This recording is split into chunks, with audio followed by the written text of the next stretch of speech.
மதுரை மாவட்டம் வாடிப்பட்டி பகுதியில் பெய்த கனமழையின் காரணமாக பாலமேடு அருகே உள்ள சாத்தியார் அணை ஓடையில் ஏற்பட்ட திடீர் காட்டாற்று வெள்ளத்தால் கெங்கமுத்தூர் கிராம மக்கள் தங்களை ஊரை விட்டு வெளியே வர முடியாமல் அந்த பகுதியில் இருக்கக்கூடிய மக்கள் தவித்து வருகிறார்கள்.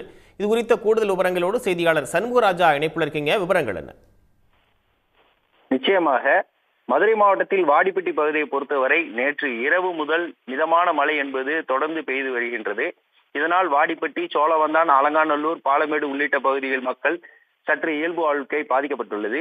இந்நிலையில் பாலமேடு அருகே உள்ள சாத்தியார் அணை, இந்த அணைக்கு நீர்வரத்து என்பது திண்டுக்கல் மாவட்டம் சிறுமலை பகுதியில் மழை பெய்தால் அவ்வழியாக வரும் ஓடை வழியாக அணைக்கு நீர் வருவது வழக்கம்.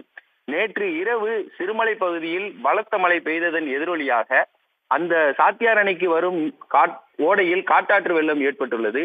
இதனால் பாலமேடு சாத்தியார் அணை அருகே உள்ள தெத்தூர் ஊராட்சிக்குட்பட்ட கெங்கமுத்தூர் கிராம மக்கள் தற்போது தங்கள் தேவைகளுக்காக தெத்தூர், பாலமேடு போன்ற கிராமங்களுக்கு செல்ல முடியாத சூழல் ஏற்பட்டுள்ளது.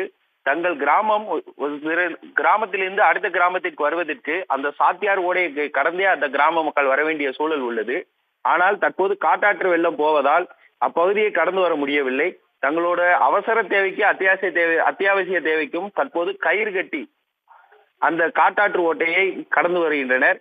இருப்பினும் இந்த மழை வெள்ளத்தின் நீர் அதிகரிக்கும் பட்சத்தில் அந்த வழிக்கும் ஒரு தீர்வு இல்லாமல் போய்விடும் என்பதால் விரைவில் தமிழ்நாடு அரசு தங்களுக்கு கெங்கமுத்தூர், தெத்தூர் ஊராட்சியை இணைக்கும் கிராமங்களை இணைக்கும் வகையில் பாலம் கட்டித்தர வேண்டும் என்று கோரிக்கை விடுத்துள்ளனர். இது தொடர்பாக அவர்களே வீடியோவும் எடுத்து அதை சமூக வலைதளங்களும் வெளியிட்டுள்ளனர்.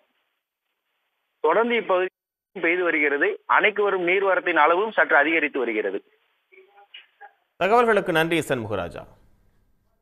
உடனுக்குடன் செய்திகளை தெரிந்து கொள்ள சன் நியூஸ் பெல் ஐகானை கிளிக் பண்ணுங்க.